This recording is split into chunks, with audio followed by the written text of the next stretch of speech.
ติพันธุ์รวมใจรักษามัคคี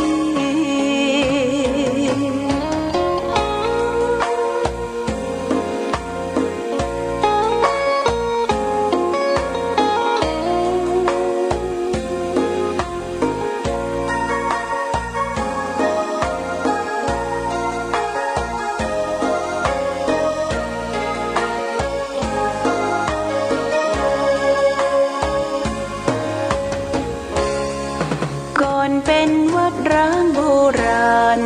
สืบสาน2524พระมหาราชครูเกษราปัญญาปรมาติกาจารย์จากวัดดับภัยเชียงใหม่สืบสานเวลาผ่าน131 ปีนานไกลวัดพระบาทอุดมรุ่งเรืองงามตา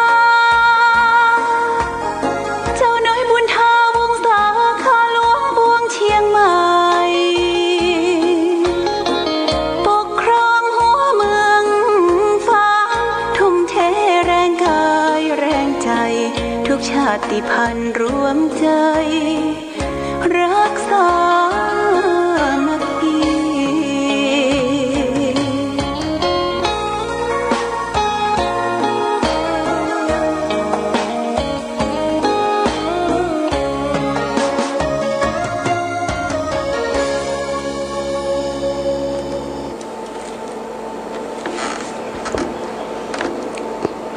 เจริญสุขศรัทธาสาธุชนญาติโยมท่านพุทธบริษัททั้งหลายวันนี้รายการธรรมประทีปส่องต่างก็ได้มาพบปะกับพ่อแม่พี่น้องศรัทธาสาธุชนญาติโยมแห่งครั้งหนึ่งวันนี้เป็นวันจันทร์ที่3เดือนพฤษภาคมพุทธศักราช2564ซึ่งตรงกับเดือน8เหนือเดือน6ใต้แรม7ค่ำวันนี้เป็นวันจันทร์เป็นวันเริ่มทำการทำงานของพี่น้องศรัทธาประชาชนครูบาอาจารย์เจ้าหน้าที่ราชการต่างๆวันพรุ่งนี้ก็จะเป็นวันพระวันศีลและก็ตรงกับวันฉัตรมงคลวันฉัตรมงคลวันพรุ่งนี้เป็นวันอังคารวันพระวันศีลวันฉัตรมงคลอากาศทั่วไปท้องถิ่นอำเภอฝางตอนนี้ก็ดีมากญาติโยมอากาศโปร่งใสแต่ก็ทางกรมอุตุนิยมวิทยาก็ประกาศว่าจะมีฟ้าฝนลมแรงอยู่ในช่วงค่ำก็ต้องระมัดระวังการอยู่ใต้ต้นไม้ต้นตอกโดยจะไปอยู่ที่โล่งที่แจ้งเวลาฝนตกฝนซึงป้องกันฟ้าแลบฟ้าผ่าป้องกันนั้นที่เปิ้นแจ้งมาก็โรคโควิดนี่ก็ยังบะมิดหายเตื้อญาติโยมก็จะต้องเฝ้าระวังโรคนี้มันเกิดขึ้นนะทำให้มันกลายพันธุ์ญาติโยมนะกลายพันธุ์มันปรับตัวของมันเนี่ยปรับตัวของมันเข้ากับอากาศบรรยากาศสถานที่อย่างได้ทราบข่าวได้ยินข่าวว่าทางมาเลเซียนี่ญาติโยมมาเลเซียมีถึง74สายพันธุ์นะ74สายพันธุ์เพราะฉะนั้นทางประเทศชาติบ้านเมืองของเฮาก็ทางแพทย์ทางหมอก็วิจัยดูแลอย่างเต็มที่ก็มีการประกาศข่าวสารที่เฝ้าระวังก็6จังหวัด6จังหวัดทางกรุงเทพทางเชียงใหม่ทางปทุมธานีทางเมืองนนทบุรีใกล้ๆญาติโยมเปิ้นประกาศเป็นสีแดงเข้มสีแดงเข้มนั่นก็คือเราต้องเฝ้าระวังตัวเองและการชุมนุมกันตั้งแต่ 20 คนขึ้นไปเนี่ยเปิ้นบ่ฮือการมีการชุมนุมอย่างตะวานี่ก็มีการเผาศพของตุลุงซักที่วัดพระธาตุปูแจ้ก็มีคนกันประมาณพอสมควรญาติโยมส่วนมากก็จะเป็นตู้เจ้าประสงค์ประมาณ30 กว่ารูปนะก็ทำกันแบบง่ายๆมีแนตมีตาข่ายมีผ้าปิดจมูกปิดดังก็ผ่านพ้นไปอันนี้เรื่องของงานศพงานซากที่มันหลีกเลี่ยงบ่ได้แต่ญาติโยมถ้าไปที่ไหนถ้างานศพงานซากของญาติพี่น้องก็ต้องเฝ้าระวังอย่างเต็มที่เรื่องการกินการคบการพบปะกันเปิ้นบ่เฮ้อมั่วสุมกันอย่างแต่ว่าโต๊ะอาหารเปิ้นก็จัดอยู่โต๊ะหนึ่ง4 รูปนะญาติโยมอาหารการกินก็เป็นของร้อนช้อนกลางและก็ล้างมือล้างด้วยเจลล้างด้วยแอลกอฮอล์อย่าไปประมาทนะญาติโยมไปประมาทแล้วก็พักผ่อนให้เพียงพออย่าไปวิตกกังวลกับเรื่องต่างๆแต่วันนี้อาตมาภาพก็ขึ้นไปพำนักพักที่บนวัดพระธาตุศรีมหาโพธิ์ที่พระเจ้าหลวงก็มีตู้เจ้าประสงค์ขึ้นไปปฏิบัติอยู่ที่หั่นประมาณ3-4 รูปนะก็ไปเป็นกำลังจิตกำลังใจก็อากาศเย็นดีบนสบายตื่นเช้ามาก็มีนกร้องไก่ขันที่ไก่ขันนั่นเพราะว่าทำกรงไก่ไว้เป็นกรงไก่แจ้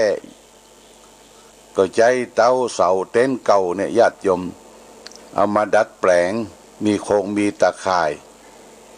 ก็คือมีมันที่ล่นเล่นวิ่งขึ้นบนกรตื่นเช้ามามันก็มีไก่ปูสัก5-6 ตัวนะขันท่องกันนี่ก็เป็นธรรมชาติไก่ขันนั่นมันจะขันอยู่3 เวลาตอนเที่ยงเนี่ยมันจะขันตอนเที่ยงบอกว่าเที่ยงคืนแล้วเด้อและก็ตี 4นี่มันจะขันครั้งหนึ่งและตี 5-6 โมงเรียกว่าไก่ขันเลยญาติโยมแจ้งให้ผู้คนตื่นขึ้นมาเสาะว่าหากินตามห้อมตามหูตามที่คนเฮาจะทำหน้าที่ของไผของมันห้อมหนูก็หนูไตห้อมในก็ในเตียวตุเจ้าพระสงฆ์ก็ออกรับบิณฑบาตโปรดสัตว์แต่บิณฑบาตในปัจจุบันนี้ก็ต้องใส่แนตใส่ตะข่ายญาติโยมใส่บาตรก็เหมือนกันใส่แนตใส่ตะข่ายอาหารก็ปรุงสุกพิเศษนะอันนี้เป็นเรื่องของที่เขาได้ปรับตัวกับเข้ากับสิ่งแวดล้อมโดยเฉพาะอย่างยิ่งก็สร้างภูมิต้านทานให้แก่ร่างกายชีวิตของตนเองภูมิต้านทานนี่สำคัญมาก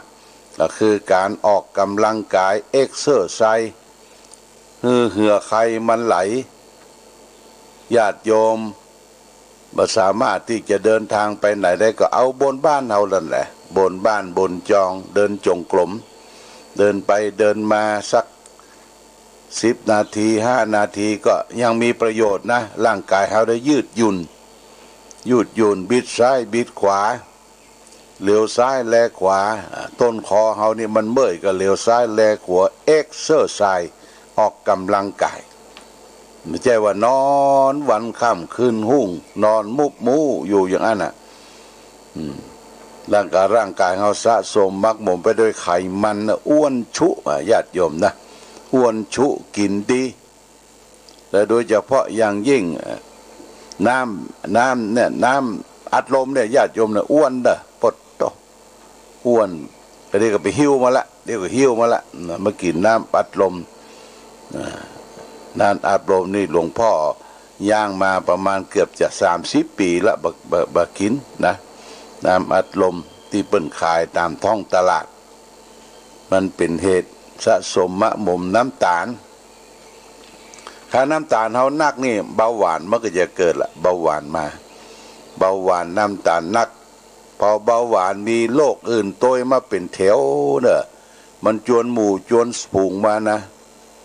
โรคเกาต์โรคความดันสูงความดันต่ำโรคสะปะ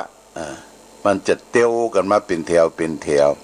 มันว่าที่อยู่ที่อาศัยคนนี้มันประมาทบอกว่ามันประมาทวะมันก็มาอยู่อาศัยเฮาโรคภัยไข้เจ็บเพราะฉะนั้นสิ่งทั้งหลายทั้งปวงนี่นะจะได้ไปตั้งอยู่ในความประมาทความประมาทพลาดพลั้งเป็นทางแห่งความหายนะความเสียความหายญาติโยมท่านสาธุชนทั้งหลายอันนี้ก็แจ้งสภาพท้องถิ่นเพื่อเราและท่านทั้งหลายได้รับทราบอาหารประจำท้องถิ่นในปัจจุบันก็คือผักไม้ไส้เครือเนี่ยญาติโยมนะผักตอนนี้ก็ปงปุดีเนาะผักเข้าผักแค่ผักปังผักเซงดาผักเสี่ยวนี่ของธรรมชาติทั้งนั้นนะญาติโยมแต่กับผักนี่ใครแปลงเนอะผักกัดจ้อนนี่นะใครแปลงหน่อยเพราะว่ามันบ่ใครปลูกกันปลูกแล้วก็คนก็กินกันนักบริโภคกันนักผักกาดจ้อนก็แปลงหน่อยหน้านี้ก็เป็นว่าผักทั้งหลายมันบ่อมน้ำเตื้อมันบ่อมน้ำก็รสชาติดีญาติโยมและสิ่งที่ตามมาก็คือนอละหน้านอจะเป็นนอหุ่นไฟนอบุญดินนอหวานนออย่างต่างๆนอนี่เอานักบัดได้เจ็บหัวเข่าญาติโยมโรคเกาโรคอย่างนี้มันนอนี่มันบ่ใครถูกเพราะฉะนั้นถ้าอยากจะกินแกงนอแบบปื้นเมืองอยากจะย้ำนออยากจะคั่วนอก็กินสักคาบ2 คาบญาติโยมกินป้องปีป้องเดือนก็พอละเนาะรู้สึกว่ามันเจ็บมันปวดก็ย่างเหี้ยเนาะนี่คือการปฏิบัติตนตัวเฮาพระพุทธเจ้าก็สอนว่ารู้จักประมาณในการกินการอยู่การดำเนินชีวิตของเฮาอยู่แต่พอดีกินแต่พอดีใจแต่พอดีดำเนินชีวิตคือพอดีทางสายกลางเนี่ยทางมัชฌิมาปฏิปทาทางสายกลางนี่พอดีบ่มากจนเกินไปบ่น้อยจนเกินไปวันนี้จะเอารักธรรมะทางสุขใจมาฝากคือแก่ญาติโยมวันนี้เอาเรื่องของรักชังนะรักชังนะมีรักกับมีชังนะญาติโยมเป็นจะได้เพิ่นก็บอกว่าความรักอันประกอบด้วยเมตตาธรรมนั้นมีความเสียสละเป็นพื้นฐานคนที่รักกันย่อมปรารถนาที่จะให้อีกฝ่ายหนึ่งมีความสุขและยิ่งได้เสียสละต่อกันมากเพียงใดเกลียวสัมพันธ์แห่งความรักก็กระชับแน่นเหนียวยิ่งขึ้นเพียงนั้นจะเปรียบเทียบว่าความรักคือหัวใจ2 หัวมารวมกันอยู่ในทรวงอกอันเดียวกันหรือหัวใจดวงเดียวกันแยกไปครองเรียนร่างหลายๆร่างหลายคนทั้งถูก2 อย่างเนี่ยมาพบกันเพราะวิสัยคนรักนั้นจิตใจเป็นห่วงความผูกพันอยู่ตลอดเวลาแม้จะอยู่คนละบ้านคนละเมืองก็รู้สึกเสมอว่าอยู่ในห้องฮับอันเดียวกันฉะนั้นส่วนความชังนั้นประกอบไปด้วยโทสะมีความคิดร้ายต่อกันเป็นพื้นฐานคนที่ชังกันย่อมปรารถนาความทุกข์แก่กันยิ่งได้ทำเมื่อเขาหานคนอื่นทุกข์มากเพียงใดคนชังก็ยิ่งชอบอกชอบใจมากเพียงนั้น ฉะนั้นคนเฮาถ้าได้จังกันเสียแล้วเนี่ยก็เข้าหน้ากันบัดติดนั่งเอาหลังจนกันอยู่ก็บ่คิดแต่จะเอื้อเฟื้อเกื้อกูลแก่กันบ่มีความปรารถนาดีต่อกันแม้แต่ได้ปะได้พบประจันหน้ากันก็บ่อยากจะมองหน้ามาอาจจะประสบสายตากันเหมือนมีป่าไม้อันทึบหนามากั้งบังไว้ฉะนั้นยิ่งเขาห่างออกไปจนสุดขอบฟ้าเขียวห่างกันไปก็ยิ่งดีรักกันอยู่ขอบฟ้าเขาเขียวเสมออยู่หอแห่งเดียวร่วมห้องช่างกันบ่เหลวตาต่อกันนาเหมือนขอบฟ้ามาป้องป่าไม้มาบังอันนี้เป็นโครงลูกกนิษฐ์ฝากเป็นข้อคิดญาติโยมสาธุชนเปิ้นบอกว่าถ้าฮักกันเนี่ยโอ้ถึงแม้ว่าจะมีขอบฟ้าเขาเขียวก็เหมือนกับอยู่ห้องแห่งหอเดียวอยู่ร่วมกันถ้าจังกันเนี่ยบ่แลเหลียวตาต่อตากันนะเหมือนขอบฟ้ามาป้องมากั้งแล้วก็มีป่าไม้มาบังนี่ญาติโยมรักชังนี่คือมันจะโพ้นกิเลสไปที่ไหนเนาะกิเลสในตัวเฮาเนี่ยมันสำคัญยิ่งเฮาบ่ได้ฝึกบ่ได้ฝนบ่ได้มีความอดทนต่อสิ่งที่มากระทบรูปเสียงกลิ่นรสโผฏฐัพพะและกรรมคุณทั้งหลายเนี่ยนะบ่ได้ฝึกฝนบ่ได้รับความอดทนต่อสิ่งเหล่านี้เขาก็หวั่นไหวไปตามโลกกธรรมคำว่าโลกกธรรมนั่นคืออย่างญาติโยมโลกกธรรมคือสิ่งที่ครอบงำตัวเขาอยู่ถึงวันนี้โลกกธรรมนั้นมีแปดมีส่วนที่ได้สี่ส่วนที่เสียสี่ถ้าส่วนที่ได้นี่ก็ถ้าไผได้ก็ชอบอกชอบใจส่วนได้สี่มีอย่างพ้องมีลาภมียศมีสรรเสริญมีสุขลาภยศสรรเสริญสุขโอ้คนเฮาถ้ามีกิเลสหนาป้านได้ลาภมาก็ดีอกดีใจลาภตัวนี้ไม่ใช่ลาภก๊อกที่เขาลาภกันถึงวันน่ะลาภจีนลาภยังไม่ใช่ลาภเนี่ยคือลาภะสิ่งที่ได้มาถ้าได้มาก็ดีอกดีใจ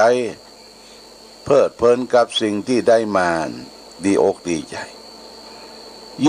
ยศถาบรรดาศักดิ์ยศถาบรรดาศักดิ์ที่เปิ้นแต่งตั้งให้ก็ดีหรือเปิ้นสวมให้เขาก็ดีหรือได้เลือกเป็นหัวหน้าผู้คนระดับตั้งแต่ผู้ใหญ่บ้านผู้ช่วยกำนันนายกเทศมนตรีนายกเทศบาลนายกองค์การบริหารส่วนตำบลพอได้รับเลือกตั้งมานี่ก่อนจะได้รับเลือกตั้งต้องไปไหว้ญาติโยมไปไหว้ขอช่วยเหลือเลือกตั้งมาเข้ามาบริหารในงานการส่วนของตัวเองพอได้มาละมียศถาบรรดาศักดิ์โอ้แต่หน้าเสมอเนอะหน้ากี้ปดต่อบะใครตักไผ่แหมละเนี่ยบะใครตักไผ่แหมละนี่ญาติโยมยศถาบรรดาศักดิ์เป็นสวมเฮ้ยศตำแหน่งหน้าที่ของข้าราชการจะเป็นตำรวจเป็นทหารเป็นข้าราชการเมื่อมียศมีตำแหน่งหน้าที่ก็ถือเอายศที่ได้มาในชอบอกชอบใจพอหมดเกษียณหมดยศไปคนเขาก็เป็นคนธรรมดานี่ญาติโยมนะทุกสิ่งทุกอย่างจะเหนือธรรมดาไปถึงบ่พ้นได้นี่ยศถาบรรดาศักดิ์เป็นของบ่จริงแท้แน่นอนยศที่สำคัญก็คือธรรมะนี่แหละเป็นยศที่สำคัญญาติโยมบ่ลบบ่หายไปไหนนะถ้ายศแต่งตั้งหรือยศที่เปิ้นหยิบยื่นปันเฮ้มันก็รู้จักหมดเกษียณไปนะมีลาภแล้วก็มียศแล้วก็กรรมสรรเสริญแห่งญาติโยมกรรมสรรเสริญเยินยอ เฮาตกเป็นทาสกรรมสรรเสริญเยินยอถ้าไปมาสรรเสริญมาเยินยอเฮาหน้ากี้เนอะหน้าแบนหน้ากี้อิ่มโอ้ถ้าเปิ้นมาติฉินนินทาว่าร้ายกล่าวจ้วงจากบ่ม่วนอกม่วนใจน่ะเนี่ยที่หน้ากี้หน้าบานอิ่มนั่นก็เพราะว่าเฮามีตัวอติมานะการถือตนถือตัวเนี่ยคำสรรเสริญเยินยอเนี่ยก็เป็นโลกธรรมครอบงำเฮา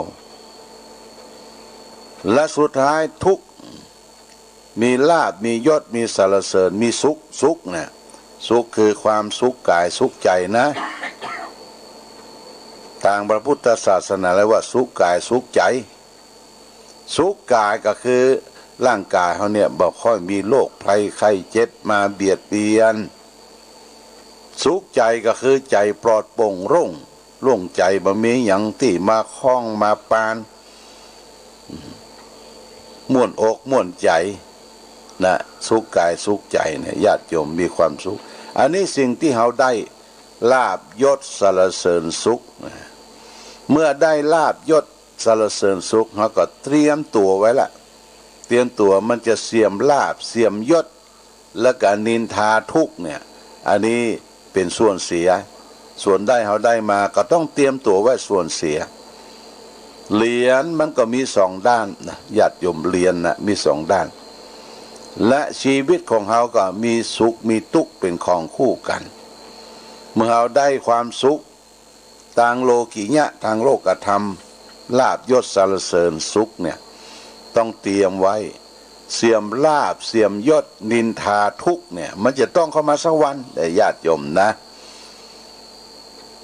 ลาภลาภสการสิ่งที่เราได้มาวันนี้ได้มาก็ต้องคิดอยู่ตลอดเวลาว่าสักวันมันก็จะหมดจะเสี่ยงไปเสี่ยมจากลาภยศถาบรรดาศักดิ์ที่เปิ้นแต่งตั้งเฮืองเฮาสวมเฮืองเฮาสักวันหนึ่งมันก็จะหมดไปคนที่เคยนับหน้าถือตาเคยที่มาอู้มาจาไหว้สาเคารพนบน้อมมันก็มีการเปลี่ยนแปลงไปญาติโยมนะเปลี่ยนแปลงไปเนี่ยบางคนทำใจบ่ได้นะยศถาบรรดาศักดิ์พอเปิ้นหมดวาระนี่บ่จ้างแย่หยังหรอกบ่จ้างแย่หยังโอ้เพราะบ่ได้เตรียมตนเตรียมใจบ่ได้เอาธรรมะมาใส่ไว้ในใจว่ามันจะเสื่อมสูญไปยศถาบรรดาศักดิ์คำสรรเสริญต่อไปเคยมีนะคำนินทามาเด้อนินทาว่าร้ายติชินนินทาเปิ้นว่าเฮือเฮานี่ต้องก้มดูตัวตัวเก่านะญาติโยมต้องมองดูตัวเก่าไปการจ้วงกันจับว่าร้ายมันจะมีแต่ก็ต้องยอมรับสมมุติว่าเปิ้นเฮาบอกว่าต้านเนี่ยมันมีกลิ่นตัวบ่สะอาดเหม็นสาบผ้าถ้าบ่ซักเตื้อก้ายอ่ะนะเราก็ต้องยอมรับโอ้แต่บ่ได้ซักผ้าก็บ่ได้ใส่น้ำยาปรับผ้านุ่มแล้วก็บ่ได้เอาไปตากไปตึงให้มารับแสงแดดตัวเองก็บ่ค่อยทราบนะญาติโยมมาทราบมาเหม็นบอกกล่าวจะไปโคตรเกลียดเปิ้นน่ะญาติโยมถ้านี่มีกลิ่นปากเหม็นอยู่ใกล้บ่ได้ก็ปากมันบ่เคยแปรงฟันอ่ะมันกลิ่นของเน่าไว้ในปากต้องใส่ก็บูดก็เน่าเนี่ยออกมาเลยออกมาออกมาเหม็นปากถ้าเปิ้นว่าก็ต้องยอมรับเนี่ยญาติโยมนี่เป็นคำนินทาเปิ้นว่าเปิ้นกล่าวอันนินทากาเรเหมือนเทน้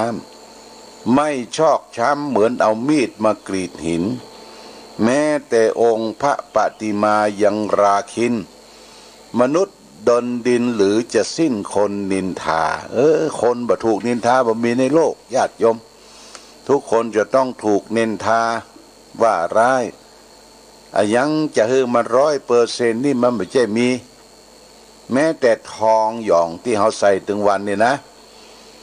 เป็นซ้อยเป็นเลดเป็นอย่างที่เขาไปแย่งไปชิงกันไปปล้นกัน1 วันเนี่ยเพราะอย่างเพราะว่าทองจริงๆนะ100%เนี่ยมันใจบ่ได้เตื้อญาติโยมมันเพราะมันพลอยเพิ่นจะต้องไปละลายไปอ่องไปผสมกับนิกเกิลไปผสมกับที่ให้มันเหนียวเพื่อให้ทองมันเหนียวขึ้นบ่ใจให้ทองมันเปราะนะทองคำนี่ประมาณ95%90 กว่าเปอร์เซ็นต์มันก็จะเป็นทองที่ใส่ได้คนเฮาถ้าเต็มเนี่ยญาติโยมถ้าเต็มก็หมายความว่าเป็นผู้รู้ธรรมละนะอย่างพระอรหันตาเจ้าแม้แต่เป็นสามเณรก็ดีหรือเป็นตุเจ้าพระสงฆ์ก็ได้สำเร็จเป็นผู้เข้าถึงธรรมอย่างแท้จริงก็บ่สามารถที่อยู่โลกนี้ได้ญาติโยมนิพพานดีกว่าเพราะว่าอยู่กับโลกเนี่ยโลกกธรรมเนี่ยมันครอบงำเฮาเพิ่งก็ตัดช่องน้อยเข้าสู่สุขสงบจริงเนี่ยเฮาหันประเทศอินเดียนะญาติโยมนะอินเดียนี้มีหลายลัทธิมีหลายศาสนาบางท่านบางคนก็ถือลัทธิบ่นุ่งผ้านุ่งผ่อนเป็นศาสดานิกายเซนธงชาติและเพลงชาติไทยเป็นสัญลักษณ์ของความเป็นไทยเราจงร่วมใจยืนตรงเคารพธงชาติด้วยความภาคภูมิใจในเอกราชและความเสียสละของบรรพบุรุษไทย